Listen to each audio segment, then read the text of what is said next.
صلی اللہ علیہ وسلم نے ارشاد فرمایا، مسلمان جو توحید پر جس کی موت واقع ہو اللہ نے جہنم کی آگ اس پر حرام کر دی ہے۔ اب اس حدیث کو اگر آپ دیکھو گے تو اس سے تو صاف پتہ چلتا ہے کہ صرف توحید پر موت ہونا کافی ہے، اعمال کی ضرورت بولو بھائی نہیں ہے۔ لیکن جب علماء سے پوچھیں گے تو علماء بتائیں گے نہیں بھائی، اس سے ملتی جلتی دوسری حدیثیں بھی ہیں جس سے پتہ چلتا ہے کہ جو نماز نہیں پڑھتا اس کو یہ عذاب ہوگا، جو روزہ نہیں رکھتا اس کو یہ عذاب ہوگا۔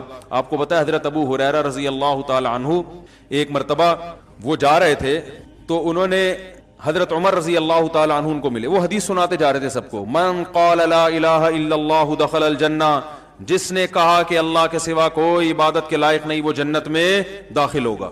وہ حدیث سنا رہے ہیں سب، حضرت عمر ملے ان کو، حضرت عمر کو بھی انہوں نے حدیث، اور نبی صلی اللہ علیہ وسلم کا جوتا نعلین وہ بطور نعل مبارک بطور دلیل کے بھی کہ میں نے نبی صلی اللہ علیہ وسلم سے یہ حدیث سنی ہے۔ حضرت عمر ملے نا، حضرت عمر رضی اللہ تعالیٰ عنہ کو بھی انہوں نے حدیث سنائی تو حضرت عمر نے ایسے دھکا دیا، فرماتے ہیں فخررت علی استی، میں کولوں کے بر زمین پہ گرا۔ حضرت عمر ایسے غضبناک ہوئے اور ان کو یہ حدیث سنانے سے منع کر دی۔ کیوں منع کیا؟ کہ لوگ اس پر اعتماد کر لیں گے، لوگ کہیں گے بھائی ہم نے تو سب نے لا الہ الا اللہ پڑھا ہوا ہے، ہم تو سیدھا کہاں جائیں گے؟ جنت میں۔ اس کا مفہوم نہیں سمجھیں گے کہ یہ تو کلمے کی ایک فضیلت بیان کی جا رہی ہے۔ میں صبح فجر کے بعد روزانہ ایک حدیث کی تعلیم کرتا ہوں، آج میں نے 2 حدیثیں چھوڑ دی ہیں۔ ریاض الصالحین کی میں تعلیم کرتا ہوں نا فجر کی نماز کے بعد اپنی مسجد میں، ریاض الصالحین سے آج میں نے جان کر 2 حدیثیں چھوڑی ہیں۔ کیوں چھوڑی ہے؟ میں نے کہا ان کا مفہوم بیان کرنے میں بہت ٹائم لگے گا اور اگر تشریح نہیں کی تو لوگ حدیث کا مطلب غلط سمجھیں گے۔ اب میں سنا دیتا ہوں وہ حدیث آپ کو، کیونکہ میں تھوڑا اس کو ڈیفائن بھی کر سکتا ہوں۔ رسول اللہ صلی اللہ علیہ وسلم نے فرمایا کہ اگر تم لوگ سب گناہ چھوڑ دو، کوئی بھی گناہ نہ کرے، اللہ اس قوم کو ختم کر دے گا۔ اگر دنیا میں سارے مسلمان سب ٹھیک ہو جائیں، سارے لوگ مسلمان ہو جائیں اور سب ٹھیک سب نیک بن جائیں تو اللہ سب کو کیا کر دے گا؟ مار دے گا، اور ایسے لوگ پیدا کرے گا جو گناہ کریں اور پھر اللہ سے توبہ کریں۔ اب میں نے یہ حدیث نہیں سنائی آج، میں نے کہا اس سے گناہوں پر کیا ہوں گے، لوگ جری ہو جائیں گے، کیونکہ اب ایسے ہی گناہ کر رہے ہیں کہ اچھا اللہ کو گناہ اتنے پسند ہیں کہ نیک آدمی کو تو اللہ ویسے ہی مار دیں۔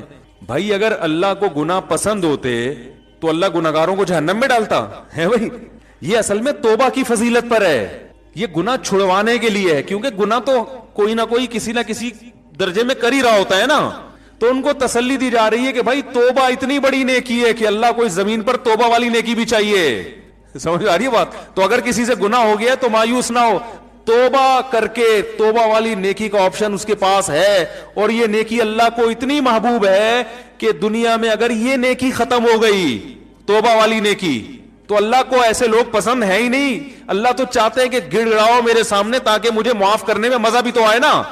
رحمت تو جب ہی ظاہر ہوگی جب تمہاری حرکتوں کی وجہ سے جہنم واجب ہو چکی تھی، مگر میں اپنی رحمت سے اس کو معاف کر دوں، تو مزہ آتا ہے مجھے معاف کرنے میں۔ وہ معاف کرنے کا مزہ جب آئے گا جب غلطی بھی تو ہو تم سے، غلطی نہیں ہو رہی، سارے نیک نیٹ کلین بولیں گے اللہ ہم تو اتنے اچھے تھے ہمیں تو ایسی جنت میں بھیج۔ کیا خیال ہے بھائی؟ باپ رحم دل ہے، کیا مطلب؟ بیٹے سے غلطیاں ہوتی ہیں اگنور کرتا ہے، تب بیٹا تعریف کرے یار میرا ابا بہت اچھا ہے۔ اگر آپ صبح شام ابا ابا کرتے رہتے ہو، ہر وقت ابا کی خدمت میں، ابا کے پاؤں دبا رہے ہو، ابا کی شلوار استری کر رہے ہو، ابا کی قمیض استری کر رہے ہو، ابا کی پگڑی استری، اگر پگڑی پہنتے ہیں آج کل کے ابا پگڑیاں کہاں پہنتے ہیں، تو پینٹ استری کی آپ نے ابا کی، سارا خیال ہر وقت ابا میرے ابا میرے ابا، تو ابا نے بھی آپ سے ذرا تمیز سے بات کر لی میرا بیٹا بہت اچھا، تو آپ بولے گا بھائی ہم بھی ابا کے ساتھ اتنے اچھے ہیں تو ابا بھی ہمارے ساتھ ظاہر اچھا ہی۔ آج کل کون ابا کے ساتھ اچھا ہوتا ہے؟ تو میں جب اتنا اچھا ہوں تو ابا کا اتنا حق تو بنتا ہے کہ ہمیں بھی ابا اپریشیٹ کرے۔ لیکن آپ نالائق، اور باپ ہر جگہ آپ کے آگے آ کے کھڑا ہوتا ہے، کہہ رہا ہے بھائی نالائق ہے لیکن ہے تو اپنا ہی نا۔ کیا خیال ہے؟ پھر آپ میں اگر غیرت ہوگی تو آپ باپ سے محبت کرو گے، یار ابا نے میری بڑی بڑی غلطیوں کو معاف کیا، آج میں اگر اس اسٹیج پہ پہنچا ہوں تو میری غلطیوں پہ ابا نے پردہ بھی ڈالا ہے، مجھے لوگوں کے سامنے ذلیل بھی نہیں کیا۔ جب لوگوں کے ساتھ آتا ہوں تو تعریف کرتے ہیں میرا بڑا ہونہار بیٹا ہے، حالانکہ مجھے پتا ہے میں کیسا ہوں۔ ایک وقت آئے گا آپ کا دل ابا کے لیے پگھل جائے گا۔ تو اللہ پتہ ہے کیا چاہتے ہیں بندوں سے؟ اللہ کہتے ہیں یار نماز بھی پڑھو، روزہ بھی رکھو، سب کچھ ہے، لیکن پہلے محبت تو کرو۔ یہ خشک نمازیں نہیں چاہیے اللہ کو، یہ خشک روزے نہیں چاہیے، اللہ کو چاہیے اللہ کی محبت میں دھڑکنے والا دل۔ وہ دل جب ہی دھڑکتا ہے جب انسان سے اگر گناہ ہو جائے اور اسے پتا ہے میرے لیے جہنم کی آگ ہے، گناہ ہے، میرے پاس کوئی آپشن نہیں ہے، اللہ سے گڑ گڑاتا ہے اللہ معاف کر دے معاف کر دے، تو اللہ کو اتنا مزہ آتا ہے کہ بھائی سزا بنتی تھی مگر میں کیا کر رہا ہوں، معاف کر رہا ہوں اس کو. تو یہ شان جب ہی ظاہر ہوگی جب گناہ بھی تو ہو. کیسی پیاری حدیث ہے. رسول اللہ صلی اللہ علیہ وسلم نے فرمایا جب کسی بندے سے گناہ ہوتا ہے تو وہ آتا ہے توبہ کرنے کے لیے. یہ کل پڑھوں گا ریاض الصالحین میں, اگلا کل والا نمبر اس حدیث کا ہے. تو وہ جب آتا ہے اللہ کے سامنے توبہ کرتا ہے کہ اللہ مجھ سے گناہ ہو گیا, مجھے معاف کر دے. تو اللہ تعالیٰ فرشتوں سے کہتے ہیں دیکھو اے فرشتوں, اس بندے سے گناہ ہوا, بہت سوں سے گناہ ہوتے ہیں, اس سے بھی ہوا, بہت سے میرے پاس معافی مانگنے نہیں آئے. یہ آیا ہے کیوں؟ اس لیے کہ اس کو پتا ہے ان لہو ربن, اس کا ایک رب ہے جو اس گناہ پر اس کو سزا بھی دے سکتا ہے اور اس گناہ کو معاف بھی کر سکتا ہے. اس کو پتا ہے. یہ اس جذبے سے آ جائے, ورنہ یہ بھی نہ آتا تو کیا ہو جاتا. کوئی سزا تھوڑی ملتی ہے فوراً. بھائی گناہ پہ فوراً شرابی بھی گھوم رہے ہیں, کوئی فوراً سزا ملتی ہے؟ چور بھی گھوم رہے ہیں, ڈاکو بھی گھوم رہے ہیں, قاتل بھی گھوم رہے ہیں, ماں باپ کے نافرمان, بلکہ زیادہ ترقی کر رہے ہوتے ہیں. آدمی وہ فضائل ہی سنا رہا ہوتا ہے بیٹھ کے, ایسا ہی ہے نا. کیا خیال ہے بھائی, جان بنتی ہے نا زیادہ کھانے پینے سے, تو بہت دفعہ تو حلال سے ہی بن جاتی ہے, لیکن اکثر اوقات بھائی آپ دیکھ لو جنہوں نے ماشاءاللہ اللہ بچائے حرام کا پیسہ جنہوں نے کھایا, ان کی صحت ہی الگ چہرے سے پتہ چل رہا ہوتا ہے ان کے. تو کتنے لوگ ہیں, اللہ تعالیٰ فرشتوں سے کتنے لوگ ہیں گناہ ہوتے ہیں, یا تو فوراً سزا مل رہی ہوتی نا, پھر تو سارے آ جاتے, سب کو پتا ہے اب سزا ملنے والی ہے, سب گرفتاریاں دے رہے ہوتے اللہ کے پاس, آگے اللہ مار دے, اللہ سزا دے دے. لیکن اللہ کو دیکھا ہم میں سے کسی نے نہیں ہے, اور گناہ پہ دنیا میں کوئی سزا بھی نہیں مل رہی ہوتی, ٹھیک ہے نا. تو اللہ فرماتے ہیں اس کو پتا ہے کہ سزا میرا رب مجھے دے گا, وہ قدرت رکھتا ہے, اور اس سے بڑی بات یہ کہ معاف بھی وہی کر سکتا ہے. جرم اس کا کیا تو معافی بھی کس کے ہاتھ میں ہے؟ اس کے ہاتھ. لا ملجا ولا منجا منک الا الیک, حدیث میں دعا سکھائی ہے, اے اللہ تجھ سے بھاگنے کی جگہ بھی تیرے پاس ہی ہے. یعنی دیکھو کسی ڈاکو سے بچ کے بھاگو تو تھانے میں چلے جاؤ, علاقے کے ناظم کے پاس چلے جاؤ, لیکن اگر ڈاکو بہت طاقتور ہے تو آپ کو پتا ہے میں کہیں بھی بچ کے نہیں بھاگ سکتا, اب تو میرے لیے موت ہے. تو اللہ تعالیٰ تو اپنے بندوں پر مہربان ہے, لیکن اللہ تعالیٰ سزا بھی دیتا ہے. اس نے بتایا کہ میں نے قوم عاد قوم سمود کو تباہ کر دیا, فرعون کو دریا میں غرق کر دیا, اور جہنم کی آگ بنائی اس نے. لیکن اللہ تعالیٰ جب دشمنی پہ آئے تو ایسا ہے کہ اس سے آپ بھاگ نہیں سکتے, تو اب اسی کے پاس آگے آپ کو اسی کے پاؤں میں گرنا پڑے گا. ایک واقعہ ہم نے بعض بزرگوں سے سنا ہے, اس کی سند کی مجھے تحقیق نہیں ہے. لوگ کہتے ہیں سند کی تحقیق نہیں تو سنا کیوں رہے ہو؟ یہی بتانے کے لیے سنا رہے ہیں کہ جب سند کی تحقیق نہیں ہے تو یہ واقعہ اتنی اہمیت کا حامل نہیں ہے کہ اس کی تحقیق کی جائے. ہم اپنا ٹائم ان فضول چیزوں میں ضائع نہیں کرتے. یا کوئی فقہی مسئلہ ہو نا پھر تو ٹھیک ہے. یہ کہہ سکتے ہیں کہ جب سند کی تحقیق نہیں ہے تو یہ تو جھوٹا قصہ ہو گیا. جھوٹا اس لیے نہیں کہ بتا رہا ہوں کہ تحقیق نہیں ہے تو جھوٹا بھی ہو سکتا ہے. سمجھ میں آ رہی ہے بات؟ تو سب سوال پیدا ہوتا ہے جب یہ مستند نہیں ہے تو سنا کیوں رہے ہو؟ عبرت کے لیے, کیونکہ بعض فرضی واقعات بھی ہوتے ہیں لیکن ان کا مضمون درست ہوتا ہے, اس سے جو میسج جا رہا ہوتا ہے وہ میسج کیا ہوتا ہے؟ صحیح جا رہا ہوتا ہے, اس لیے سنایا جا رہا ہے. ہر چیز کا نا ایک پوری ڈیٹیل بتانی پڑتی ہے ورنہ کلپ آ جائے گا ایک. تو کہتے ہیں کہ حضرت موسیٰ علیہ السلام سے کسی نے پوچھا کہ یہ جو حوادث ہیں, حادثات ہیں, اگر یہ تیر ہوں اور چلانے والا اللہ ہو تو ان تیروں سے بچنا کیسے ممکن ہے؟ بھائی یہ تیر اللہ کے ہاتھ میں ہو, کمان اللہ کے ہاتھ میں ہو, اور یعنی وہ حوادث کی یہ تیر ہوں جو حوادث کی شکل میں ہم پر آ رہے ہوں, تو اس حادثات سے بچنا ممکن ہے؟ تو کہتے ہیں موسیٰ علیہ السلام نے کہا ایک ہی طریقہ ہے کہ جس کے ہاتھ میں کمان ہے اس سے دوستی کر لو. کیا خیال ہے بھائی؟ اس کے علاوہ آپ کے پاس کوئی آپشن نہیں ہے. جو محلے کا دادا ہوتا ہے نا, یا تو آپ اس سے بڑے دادا بن جاؤ. کیا خیال ہے؟ ایک دفعہ یہاں کوئی محلے کے بڑے دادا تھے, مجھے لوگوں نے کہا اس کے خلاف بیان کریں. میں نے کہا جب میں اس سے بڑا دادا بنوں گا تو اس کے خلاف بیان کروں گا. مجھے جب تک اس محلے میں رہنا ہے تو مجھے بلا وجہ دادا گیری کرنے کی ضرورت. لوگ کہتے ہیں نا حق بات آپ ممبر ڈنکے کی چوٹ پہ بیان کر دو. میں نہیں بیان کرتا بھائی حق بات ڈنکے کی چوٹ پہ. میں پہلے دیکھتا ہوں کہ لوگوں میں اس حق کو برداشت کرنے کا تحمل ہے, ایک بات, بلکہ اس سے پہلے دیکھتا ہوں کہ میں خود بھی اس حق کو برداشت کر سکتا ہوں کہ نہیں کر سکتا. یہ جو ڈنکے کی چوٹ پہ اکثر حق بیان کر رہے ہوتے ہیں نا, تو یہ اکثر لوگ یہ اس قسم کا حق بیان کر رہے ہوتے ہیں کہ ان کے پہلے سے کسی محلے کے دادا سے بڑے تعلقات ہوتے ہیں, جن کو انہوں نے بیان بتایا ہوتا ہے میں یہ بولنے والا ہوں, بچا لو گے؟ وہ کہ ہاں بچا لیں گے, تو بول دے. ہمیں تو کوئی ہے ہی نہیں اس طرح کا, ہم تو کسی سے تعلق رکھتے ہی نہیں ہیں. ہاں کسی کے خوف سے غلط بیانی کرنا حرام ہے, یعنی آپ کسی محلے کے دادا کے ڈر سے غلط بات اس کے بارے میں بتا دو, یا جھوٹی تعریفیں شروع کر دو, یا لالچ میں آ کے لوگوں کو غلط گائیڈ کرو, یہ حرام ہے. خاموشی کی شریعت نے اجازت دی ہے, غلط بیانی کی شریعت نے اجازت نہیں دی ہے. غلط بیانی نہیں کرتا, بسا اوقات میں خاموش ہو جاتا ہوں کہ بھائی اس ٹاپک پر بات مت کرو کیونکہ لوگوں میں برداشت نہیں کر پائیں گے یا غلط رخ پہ لے جائیں گے. تو یہ تو مصلحت ہے, یہ تو حکمت ہے, یہ تھوڑی کہ جہاں جاؤ جو چاہے آگے بول دو. اب مجھے بتاؤ, ایک آدمی میں کو زنا کا خوف ہے, شہوت اس میں اتنی بھر گئی, اب وہ کہیں رشتہ لے کے جاتا ہے, لڑکی کے ابا سے کہتا ہے کہ میں نکاح کرنا چاہتا ہوں. انہیں کیوں کر رہے ہو؟ بھائی میں شہوت سے میرا دماغ خراب ہو گیا ہے اور مجھے زنا کے بڑے خطرات ہیں اور میں بڑا پریشان ہوں, تو میں اس لیے چاہ رہا ہوں کہ میں آپ کی بچی سے شادی کروں, اور وہ ہے بڑی خوبصورت, تو میرا خیال ہے کہ وہاں میں شادی کروں گا تو میرا دماغ جو ہے نا ادھر ادھر جانے سے بچ جائے گا. وہ دے گا رشتہ؟ دفع ہو یہاں سے. بات تو حق ہے اور شریعت میں جائز بھی ہے, لیکن یہ حق بیانی ہے آپ بھی نہیں افورڈ کر سکتے, کوئی بھی نہیں افورڈ کر سکتا. بھائی یہ بات آپ کے دل میں ہے, اس کو رکھو, کچھ اور بات کرو اس کے سامنے. وہی نکاح سنت ہے, نبی صلی اللہ علیہ وسلم کی ترغیب ہے, اس لیے کرنا چاہ رہا ہوں. اس طرح کی باتیں آپ کرو گے تو یہ منافقت نہیں کہلائے گی, یہ مصلحت کہلائے گی. ہر بات ہر جگہ کہنے کی نہیں ہوتی. ایک صاحب نے ایک شادی کی تو مجھے بتایا کہ میں نے نکاح کا پیغام بھیجا اور ان کو میں نے پہلے بتا دیا کہ میں 4 کروں گا. تو میں نے کہا واقعی آپ کریں گے؟ کہہ رہے میرا ارادہ تو نہیں ہے لیکن میں نے احتیاطاً بتا دیا. نہیں 4 نہیں, سوری 2 کروں گا. میں تو 4 کی ایک دم دماغ ادھر چلا جاتا ہے ہمارا. اس نے کہا کہ میں نے ان کو پہلے بتا دیا, میں ہو سکتا ہے دوسری بھی کروں. تو میں نے کہا آپ نے ان کو, آپ کا واقعی ارادہ ہے؟ اگر ارادہ ہو پھر تو چلو ٹھیک ہے. کہہ رہے نہیں میرا ارادہ تو نہیں ہے لیکن میں نے احتیاطاً بتا دیا. میں نے کہا کیوں؟ کہہ رہے بھائی ہو سکتا ہے میری بیوی وہ جو ہے ایسی نکلے کہ بد اخلاق ہو اور مجھے ضرورت پڑ جائے دوسری شادی کی. بھائی عورتیں بد اخلاق بھی نکلتی ہیں, کچھ ایسی ہوتی ہیں جو بانج ہوتی ہیں, اولاد نہیں ہو سکتا ہے شادی کے بعد پتہ چلے بانج ہے. میں نے کہا بہت اچھا کیا آپ نے, بڑی زبردست کلیریفیکیشن کر دیا آپ نے. میں نے کہا لڑکی کے ابا کو میں کہوں گا کہ آپ کو بھی بتا دیں کہ ہو سکتا ہے ہم آپ سے طلاق لے لیں. بھائی ہم شادی تو کر رہے ہیں لیکن اس بات کا امکان ہے کہ ہم آپ سے طلاق لے کے اس کی کہیں اور شادی کر دیں. آپ پوچھو کیوں؟ بھائی ہو سکتا ہے آپ چرسی نکلو. کیا خیال ہے آپ کا؟ نہیں میں تو چرس نہیں پیتا, میرا لیبارٹری ٹیسٹ کروا لیں. بھائی ہو سکتا ہے بعد میں چرسی بن جاؤ. ہو سکنے پر تو یار دنیا میں بہت کچھ ہو سکتا ہے, ابھی جو ہے اس کے حساب سے بات کرو نا. میں نے کہا آپ کا ارادہ ہے نہیں, خام خام ہے, وہ رشتہ توڑ دیا انہوں نے. وہ بالکل صحیح کیا لڑکی کے ابا نے, بہت اچھا کیا توڑ کے. میں نے کہا کوئی بھی ہوتا رشتہ توڑتا ہے بلا وجہ, ہو سکتا ہے ہو سکتا ہے. ایک صاحب تھے وہ پولیو کے خطروں کے بہت خلاف تھے, میرے دوست تھے کیا ہیں ابھی بھی. تو ان کا کہیں رشتہ, ان کو بیچاروں کو کہیں رشتہ نہیں مل رہا تھا تو مجھے سفارشی بنا کے لے گئے.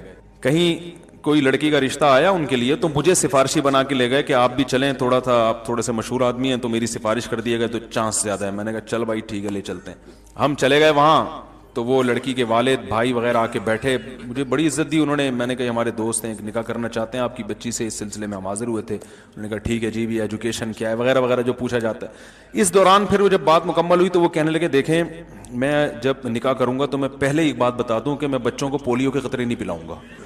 ابے میں سر پکڑ کے بیٹھ گیا یوں کر کے. اب میں اس کو یوں اشارہ بھی نہیں کر رہا کہ میں یوں کروں گا تو وہ بولیں گے یہ آپس میں ان کا پہلے سے کوئی پری پلان ہے کہ میں یوں بولوں گا تو یوں بولنا. اب میں دیکھ نہیں رہا اس کی طرف. وہ کہہ رہے کیونکہ میں یہ پولیو نہیں, میں اللہ پہ توکل کرتا ہوں, یہ یہودیوں کی سازش ہے اور یہ فلانا ہے اور یہ ویکسینیشن اور یہ. ابے تو شادی تو ہونے دے, بچے تو ہونے دے اللہ کے بعد. انہوں نے ہاں ابھی کی نہیں ہے تو میں نے پھر وہ انکار ہو گیا اور ہونا تھا انکار. میں نے پھر اس کو بول لتاڑا یار تم نے کیا. کہہ رہے بھائی ہم تو پہلے سے تاکہ بعد میں جھگڑا نہ ہو. یہ وہ لوگ ہیں جو ڈنکے کی چوٹ پہ حق بیان کرتے ہیں. ڈنکے کی چوٹ, اب بھائی تم نے نہیں پلانے تھے اللہ کے بندے. تو وہ پولیو سے اتنا وہ نہیں ہوئے پریشان, وہ اس سوچ سے ہو گئے کہ یار یہ فنڈامنٹلسٹ کی انتہا ہے. یہ تو بہت بڑا فنڈامنٹلسٹ ہے, تو اتنا بنیاد پر ایسا ہو سکتا ہے وہ لڑکی کے ابا بھی پولیو کے قائل نہ ہو لیکن اتنا پولیو لیس. تو ہر چیز ہر بیان کرنے کی نہیں ہوتی. بہت ساری چیزیں ٹھیک آپ کی رائے میں ٹھیک ہوتی ہیں اور یہ تھوڑی کہ وہ تھی, یہ بات بھی انہی کی رائے میں ٹھیک تھی نا, ہر آدمی اس سے متفق تھوڑی ہے. تو کیا بات چل رہی تھی یار, جلدی سے بات کو سمیٹیں, بڑی بکھر رہی ہیں ادھر ادھر باتیں جا رہی ہیں.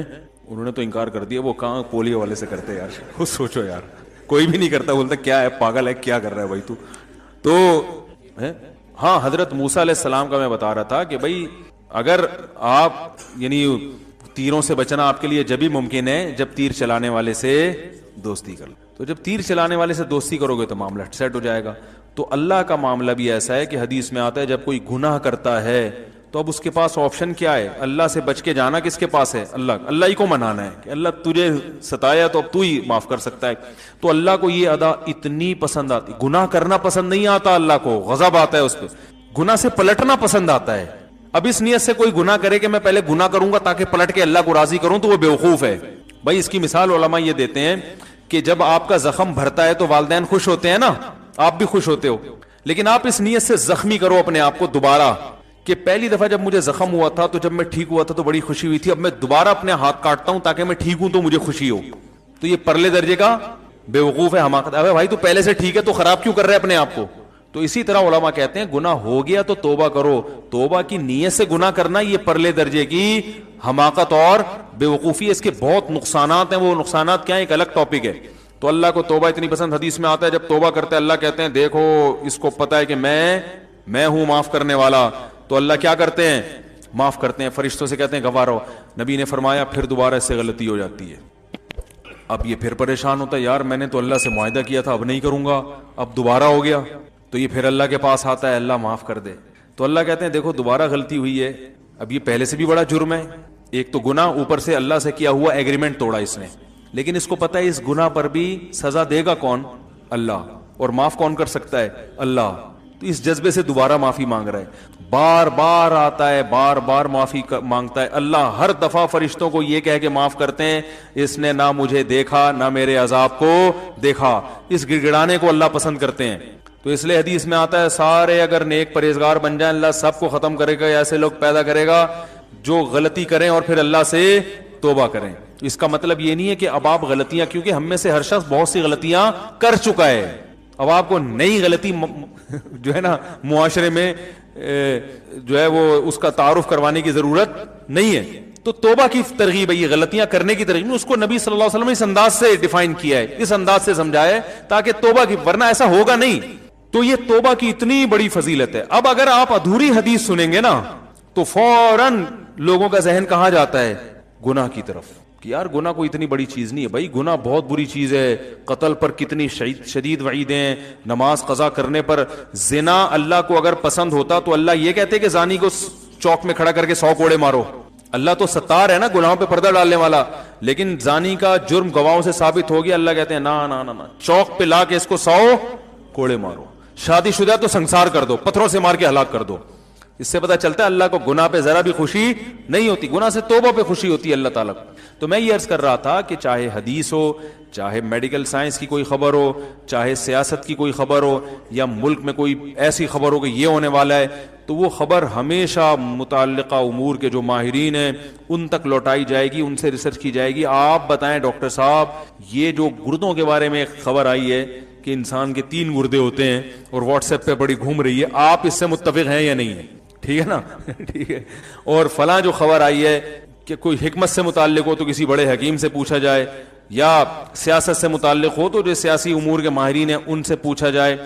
تو جس کسی شخصیت سے متعلق خبر ہو تو اس شخصیت سے پوچھا جائے, اس شخص سے پوچھا جائے کہ آپ خود اس بارے میں کیا کہتے ہیں, آپ نے ایسا کہا ہے. کسی ادارے کا فتویٰ ہو تو اس ادارے سے پوچھا جائے کہ آپ نے واقعی ایسا فتویٰ دیا بھی ہے یا نہیں دیا. تو جب پتہ چلتا ہے, تو یہ بھی ایک ایسی چیز ہے, بات کو میں سمیٹ کے ختم کرتا ہوں بس, کہ بغیر تصدیق کے آگے خبریں پھیلانا یہ بھی ایک ایسی چیز ہے جس سے معاشرے میں محبت پھیلتی ہے نا, اس سے نفرت کی آگ لگتی ہے, ایک دوسرے کے خلاف بدگمانیاں, لڑائیاں, جھگڑے اور ایک طوفان بدتمیزی. یہ سب چیزیں اسلام نے کیا کی ہیں؟ حرام کی. اور پھر ایک آیت اور سورہ حجرات کی پڑھ دوں. اللہ نے فرمایا نا کہ بغیر, سورہ حجرات کا پہلا حکم کیا تھا؟ ادب احترام. دوسرا حکم کیا تھا؟ بغیر تصدیق کے خبریں نہ پھیلایا کرو. تیسرا حکم, مسلمانوں کی 2 جماعتیں آپس میں لڑ پڑیں تو تیسری بھی جماعت لڑے, سلو کراؤ. تو اگر یہ مسلمانوں کی 2 جماعتیں میدان جنگ میں لڑیں تو بھی سلو ہے, یوٹیوب پہ لڑ پڑیں تو بھی کیا ہے, فیس بک پہ لڑ پڑیں تو بھی بولو نا بھائی سلو کراؤ یار. بولو بھائی نہیں وہ ایسا نہیں تھا, وہ ان کا مطلب یہ نہیں تھا. ان کو بولو نہیں بھائی وہ ایسا نہیں تھا, ان کا مطلب. حدیث میں تو یہاں تک آتا ہے لیس الکذاب الذی یکذب لیصلح بین الناس, وہ جھوٹا نہیں ہے جو لوگوں میں سلو کرانے کے لیے جھوٹ بولے. اللہ کیا اس کو جھوٹا شمار, اور ہم سچ تو بول نہیں سکتے, توڑوانے کے لیے جھوٹ بولتے ہیں. تو لوگوں میں علماء بھی داخل ہیں, عوام بھی داخل ہیں, میاں بیوی بھی داخل ہیں, اولاد بھی داخل ہے, والدین کا اولاد سے رشتہ دار آپس میں بھی داخل ہیں. تو اس میں تو ہمیں جھوٹ, اگرچہ بہت سے علماء کی رائے سری جھوٹ مراد نہیں, اس سے گول مول کلام, وہ کچھ اور مطلب سمجھے, آپ کچھ اور. تو اس کی جب ہمیں اجازت کیا ترغیب دے دی گئی ہے, تو جھوٹ بول کے لڑوانے کی, بغیر تحقیق کی خبریں پھیلا کے لڑوانے کی کہاں سے ہمیں اجازت ہوگی؟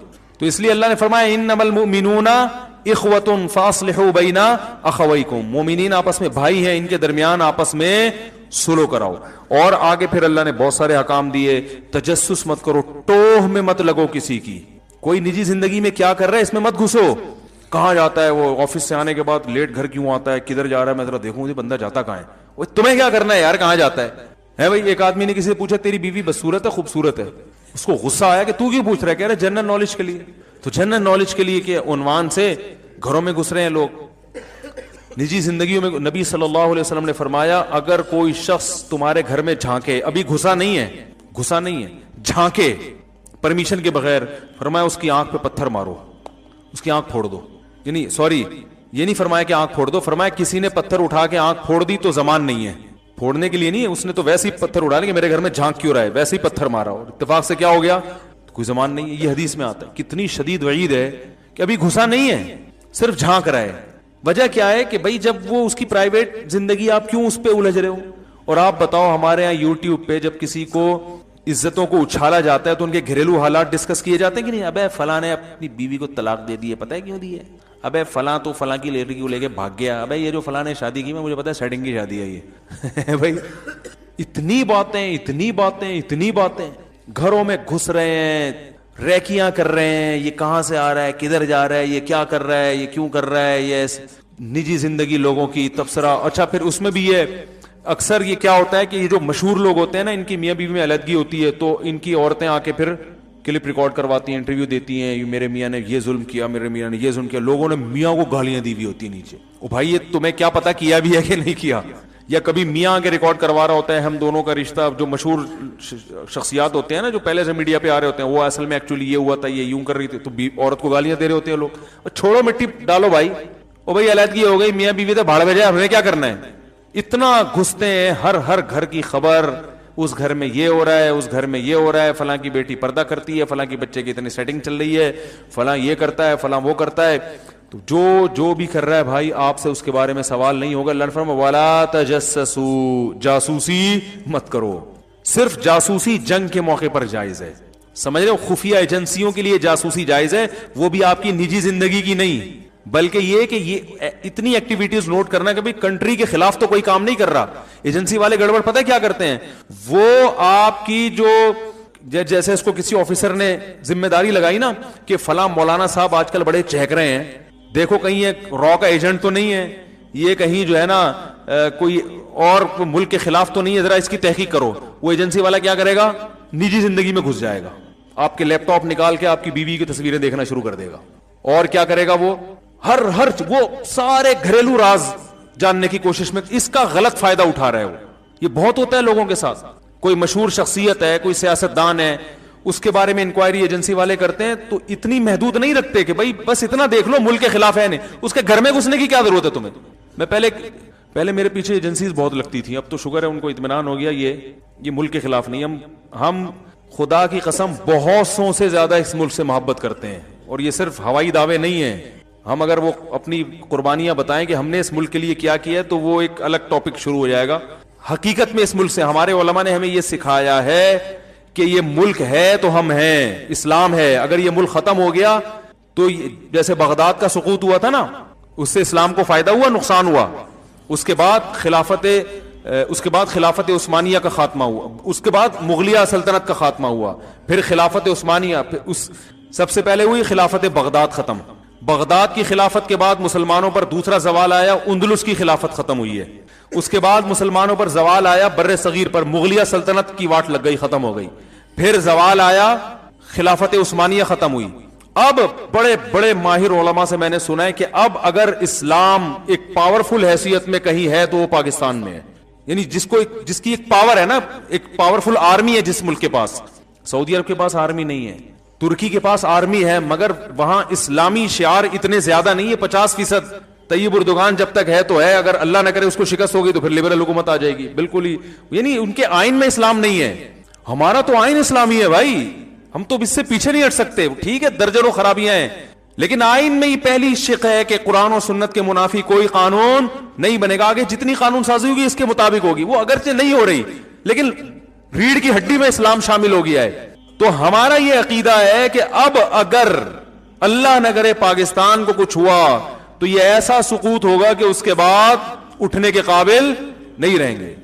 بہت سارے ملک مصیبتوں سے پاکستان کی وجہ سے بچے ہوئے ہیں. تو وہ کیا ہوتا تھا کہ میرے گھر آ کے بیٹھتے تھے اور کیا کر رہے ہیں, درازوں میں گھس رہے ہیں, الماریوں میں گھس رہے ہیں. او بھائی تم درازوں میں الماریوں میں کیوں گھس رہے ہو؟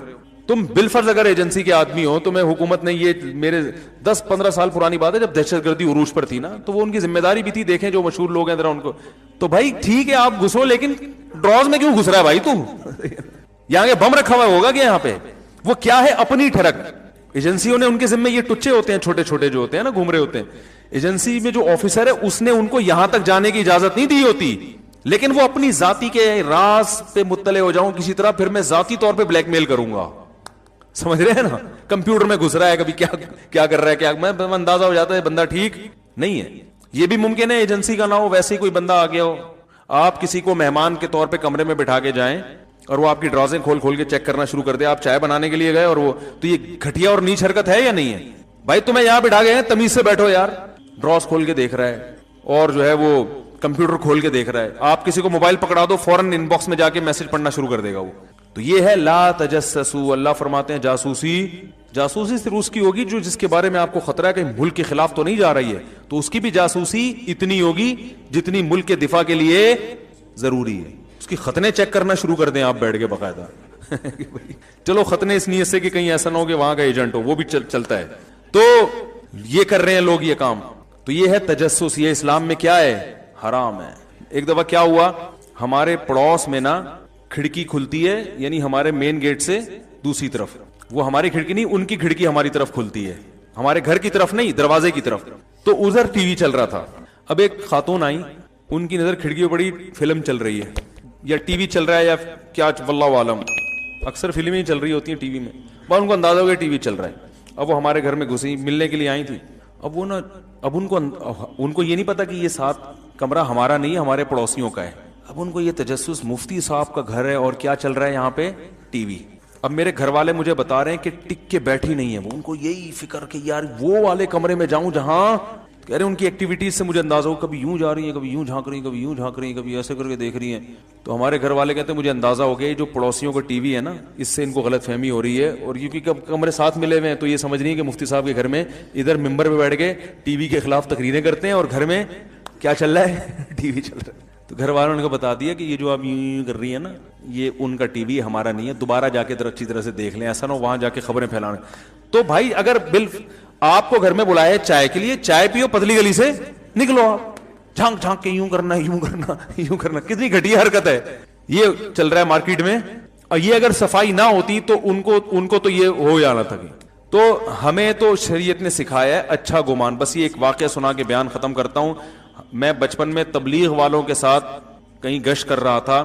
ہم نے ایک صاحب کو آتے ہوئے دیکھا, گھر میں داخل ہوئے ہمارے سامنے, ہم ان کے پیچھے پہنچ گئے. امیر صاحب نے دروازہ بجایا, ایک بچہ آیا, جی کون؟ انہوں نے کہا بھائی فلاں صاحب ہیں جو بھی ہمارے سامنے گھسے تھے. وہ اس بچے کے ابو تھے. بچے نے کہا بھی بتاتا ہوں, پوچھتا ہوں میں. وہ گیا اندر, آ کے کہہ رہا ہے وہ گھر پہ نہیں ہے, ہمارے سامنے گھسے ہیں وہ. تو امیر صاحب, دیکھو یہ ہوتا ہے تبلیغی جماعت کی جو کامیابی کی وجہ ہے نا, یہ بیسک اصول ہیں, یہ بنیادی اصول ہیں جس کی وجہ سے وہ پوری دنیا میں پھیل گئے. صرف زبان سے کہتے نہیں ہیں, جو کہہ رہے ہیں اس پر عمل بھی ہے. تو امیر صاحب نے کہا, امیر صاحب کو اندازہ ہو گیا کہ بھئی یہ بدگمانی ہو رہی ہے ان سب کو. تو انہوں نے کہا دیکھو مسلمان, ہم تبلیغ کرنے نکلے ہیں نا, تو پہلے خود تو عمل کریں. خود عمل میں کیا ہے کہ کسی کے خلاف بدگمانی, قرآن میں اللہ فرماتے ہیں مت کرو, اچھا محمل تلاش کرو. تو انہوں نے کہا وہ یہاں سے آئے ہیں, پیچھے بھی دروازہ ہے, جو میں اکثر بیان میں کہتا ہوں نا پتلی گلی, تو بھائی چوڑی گلی کے ساتھ پتلی گلی بھی تو ہوتی ہے نا. بھائی وہ آئے ہوں, پانی پیا ہو اور اس دروازے سے نکل کے باہر چلے گئے ہوں, تو بچے نے آ کے کہا ہو کہ بھائی نہیں ہے گھر پہ, تو عین ممکن ہے. اور واقعی ایسا ہوتا بھی ہے. بعض دفعہ انسان بھاگا بھاگا ایک دروازے سے آتا ہے, گھر میں پانی پیا یا واش روم گیا اور دوسرے دروازے سے فوراً نکل گیا. تو مجھے ان کا یہ جملہ بہت اچھا لگا اس واقعے میں. 12-13 سال کا تھا اس وقت سے مجھے یہ واقعہ ذہن سے نکلتا نہیں ہے. یہ ہے کہ ان بعض الظن اسم, اے ایمان والو بدگمانی مت کرو. اکثر گمان برے ہوتے ہیں, گناہ ملتا ہے اس پہ. اچھا محمل تلاش کرو بھائی, کہ ضروری تھوڑی جھوٹ بول رہا ہو. لیکن ہم کیا کرتے ہیں, 99% امکان ہوتا ہے کہ سچ بول رہا ہے, لیکن 1% چانس ہوتا ہے جھوٹ بولا, تو ہم کہتے ہیں چھوڑو ایک نمبر کا وہ جھوٹ, ابے ہمیں پتا ہے جھوٹ بول رہا ہے. جلیلی سوال کے جواب دے دیتے ہیں, بھائی میرے بھائی نے اپنی اہلیہ کو 3 طلاق دی, اب کہتے ہیں کہ حلالہ کر لیا لیکن ہم نے کوئی تصدیق نہیں کی، کیا تصدیق کرانا ضروری ہے؟ بھائی دیکھو، ایک آدمی اگر اپنی بیوی کو 3 طلاقیں دیتا ہے، پہلی بات تو گناہ کرتا ہے، اکٹھی 3 طلاقیں دینا جائز نہیں، لیکن طلاقیں واقع ہو جائیں گی۔ اس میں پورا مدلل ابھی کلپ بھی ریکارڈ کروانے والا ہوں انشاءاللہ۔ ایک چینل پہ ریکارڈ کروا چکا ہوں، مگر وہ چینل مشہور نہیں ہے تو کوئی سنتا ہی نہیں، اس دوبارہ سے ریکارڈ کرواؤں گا۔ میرے یہ علمی بیانات ہوتے، یہ جو میرے بیانات ہوتے ہیں نا، یہ واضح نصیحت ہے، اس پر کسی کے علم کو نہ پرکھا کریں آپ بیٹھ کے، سمجھ رہے ہو؟ جو میرے جو تحقیقی بیانات ہیں یا میری تحقیقی مقالے ہیں وہ الگ ہیں، اس کا اسٹائل بولو بھائی الگ ہوتا ہے۔ ان کو مقالے میرے پڑھیں آپ، ریسرچ پہ تحقیقی جو مقالے میں نے لکھے ہیں، اس کے بعد آپ فیصلہ کریں کہ قدوری پڑھانے کی طاقت ہے یا نہیں۔ ہو سکتا ہے میں بالکل قدوری بھی نہ پڑھا سکتا ہوں، لیکن آپ پہلے ریسرچ کر لیں، اس کے بعد آپ فیصلہ کریں۔ واضح و نصیحت والے بیانات سے نہیں پرکھا جاتا کسی کی علمیت کو، وہ تحقیقی میدان وہ الگ ہوتا ہے۔ اچھا میرے بھائی، تو یاد رکھو جس نے بھی 3 طلاقیں دی بیوی کو، تو طلاقیں دے کے پہلی بات تو برا کام کیا، 3 جائز نہیں ہے۔ پھر عورت نے اگر حلالہ کیا ہے تو یہ پری پلان حلالہ تھا تو حرام ہے۔ پری پلان کا مطلب عدت گزرنے کے بعد اس خاتون نے کسی مرد سے نکاح کیا اور پہلے سے ایگریمنٹ کیا کہ آپ نکاح کے بعد ہم بستری کے بعد مجھے طلاق دے دو گے، تو یہ ایگریمنٹ کی وجہ سے یہ حلالہ کیا ہو گیا؟ لعنتی عمل ہو گیا۔ رسول اللہ صلی اللہ علیہ وسلم نے ارشاد فرمایا لعن اللہ المحلل والمحلل له، حلالہ کرنے والے اور جس کے لیے کیا جا رہا ہے ان دونوں پر اللہ کی لعنت۔ جس کے لیے کیا جا رہا ہے وجہ اس کی یہی ہے کہ وہ بھی اس میں پلان کا حصہ بنتا ہے، وہ کہتا ہے میری بیوی سے تم شادی کرو اور پھر یوں کر دینا، پھر یوں کر، ایگریمنٹ ہوتا ہے۔ اگر ایگریمنٹ نہیں تھا، اچھا حلال پھر بھی ہو جائے گی، کیونکہ نبی نے اس کو بھی حلال کرنے والا ہی کہا ہے۔ جس حلالے پر لعنت کی ہے لعنت تو ہوگی، لیکن بیوی طلاق کے بعد پہلے شوہر کے لیے حلال بہرحال ہو جائے گی۔ یہ حدیث سے پتہ چلتا ہے، کیونکہ آپ نے فرمایا حلال کروانے، محلل کہتے ہیں حلال کروانا، حلالہ کروانا تو ہم نے بتایا نا، لعن اللہ المحلل، نبی نے فرمایا وہ شخص جو اس عورت کو پہلے شوہر کے لیے حلال کرے اس پر بھی لعنت، اور جس کے لیے حلال کیا ہے اس پر بھی پتہ ہے حلال تو ہو گیا ہی نا، نہیں آئی بات میرا خیال ہے، لیکن غلط طریقے سے کیا ہے تو اس عمل پر لعنت ہوگی مگر حلال ہو جائے گی۔ ابھی اس عورت کے لیے دوسرے شوہر سے طلاق لینے کے بعد عدت کے بعد پہلے شوہر سے نکاح حلال ہو جائے گا، یہ تو حدیث سے پتہ چل رہا ہے، سمجھ میں آ رہی ہے بات؟ لیکن یہ عمل ایگریمنٹ کر کے کیا تو کیا ہو جائے گا؟ حرام، ناجائز، گناہ ملے گا اس پہ۔ اور اگر بغیر ایگریمنٹ کے کیا ہے تو کوئی گناہ نہیں ہے۔ لوگ ہر قسم کے حلالے کو لعنت کا عمل کہتے ہیں، یہ تو قرآن کے خلاف ہے۔ قرآن میں اللہ کا ارشاد ہے فَإِن طَلَّقَهَا، مرد اگر زوجہ کو تیسری طلاق دے دے، فلا تحل له من بعد حتى تنكح زوجا غيره، تو یہ عورت اس تیسری طلاق کے بعد پہلے شوہر کے لیے حلال نہیں ہے جب تک کہ یہ کسی دوسرے مرد سے نکاح نہ کر لے۔ اور حدیث میں آتا ہے صرف نکاح نہیں بلکہ ہم بستری بھی ہو۔ آگے قرآن کہہ رہے ہیں فَإِن طَلَّقَهَا، اس کے بعد اگر چاہے وہ فوراً بعد ہو، 1 سال کے بعد ہو، 20 سال کے بعد ہو، قرآن نے ایسی کوئی شرط نہیں لگائی ہے۔ میں دوبارہ آیت پڑھ لوں، فَإِن طَلَّقَهَا، اگر شوہر نے تیسری طلاق دے دی، فلا تحل له من بعد، تو یہ عورت اس تیسری طلاق کے بعد شوہر کے لیے حلال نہیں ہے، حتی، یہاں تک کہ، یعنی کب حلال ہوگی اللہ وہ وجہ بیان کر رہے ہیں، تنکیحا زوجا غیرہ، پہلے شوہر کے علاوہ کسی اور سے نکاح کر لے، فإن، پس اگر اس نکاح کے بعد، اور حدیث میں آتا ہے صرف نکاح نہیں بلکہ ہم بستری بھی، اس ہم بستری اور نکاح کے بعد فإن طلقها، یہ دوسرا طلاق دے دے، اگلی رات کو دے دے، 1 گھنٹے بعد دے دے، آدھے گھنٹے بعد دے دے، 15 منٹ بعد طلاق دے دے، 10 منٹ بعد طلاق دے دے، 10 سال کے بعد طلاق دے دے، ایسی کوئی تفصیل قرآن نے بیان نہیں کی ہے۔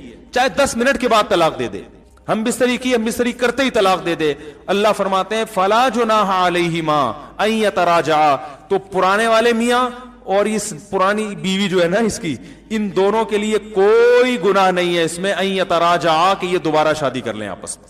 بات آ رہی ہے سمجھ میں؟ تو بھائی آپ غیرت اور کے جوش میں آ کے شریعت کو تبدیل کرنے کی کوشش نہ کریں۔ بہت سے لوگ کیا کرتے ہیں، وہ 3 طلاقوں کا جہاں مسئلہ ہے کہ وہ حلالہ تو لعنت ہے، حلالہ تو یہ ہے، تو حلالہ کروا دیا، حلالہ او بھائی جان، اگر قرآن، اگر یہ حلالہ لعنتی عمل ہوتا تو قرآن کیوں اس کو بیان کرتا؟ حدیث میں لعنت ہے، قرآن میں اس کی اجازت ہے، تو پتہ چلا حدیث والا حلالہ کچھ اور ہے، قرآن والا حلالہ کچھ اور ہے۔ پری پلان حلالہ ہے وہ لعنت ہے، پلان یعنی پری پلان سے مراد ایگریمنٹ نہیں ہے۔ تو پھر اگر دوسرا شوہر ہم بستری کرنے کے فوراً بعد طلاق دے دے تو بھی عورت پہلے شوہر سے نکاح کر سکتی ہے۔ بات آ رہی ہے سمجھ میں؟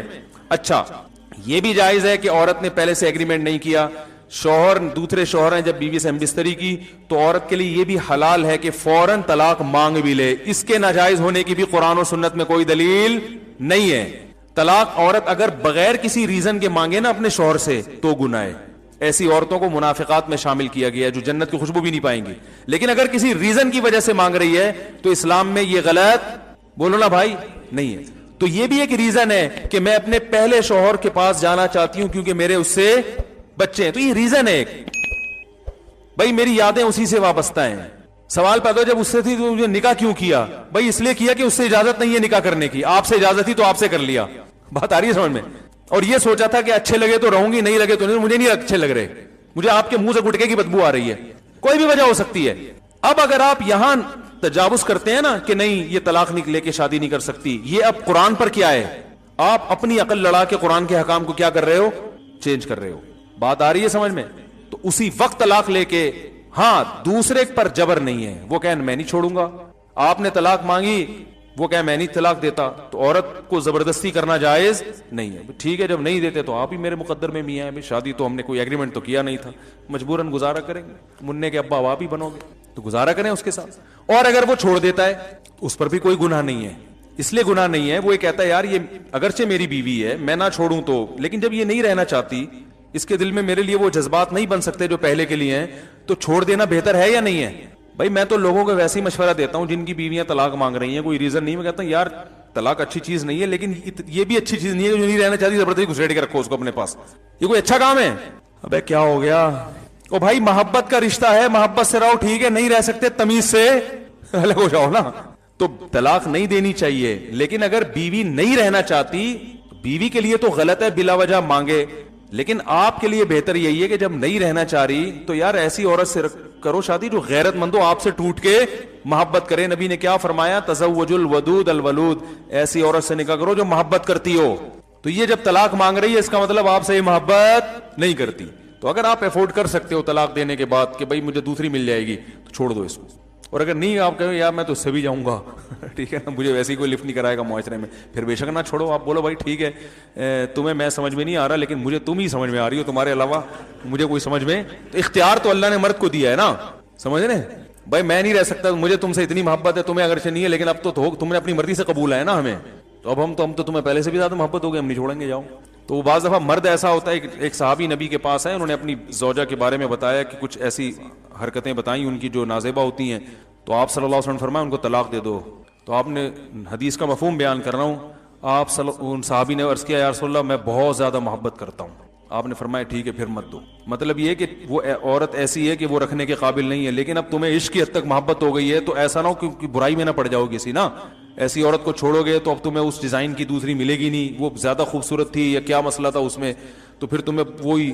ایک صاحب کی بیوی بد اخلاق تھی مگر خوبصورت بہت تھی, تو انہوں نے اپنی بیوی کو طلاق دے دی.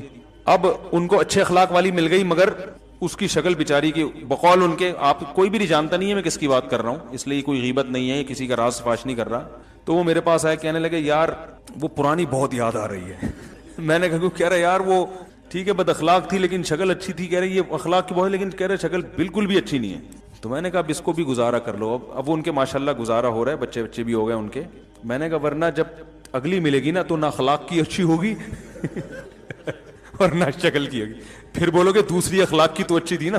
تو شکر کرو جو بھی اللہ نے جس کو جو پیس دے دیا اللہ کا شکر ادا کرو, جو ملا صبر کرو, شکر کرو. دنیا میں سارے مزے دنیا میں نہیں ہوتے, پازیٹیو چیزوں کو دیکھو, نیگیٹو کو اگنور کرو. تو اب اللہ نے قرآن میں کیا کہا کہ اب اگر شادی کے بعد دوسرا میاں طلاق دے دے, فوراً دے دے, اگلے دن دے دے, 10 سال کے بعد دے دے, وہ اس کا ہیڈیک ہے, وہ ان کا آپس کا مسئلہ ہے.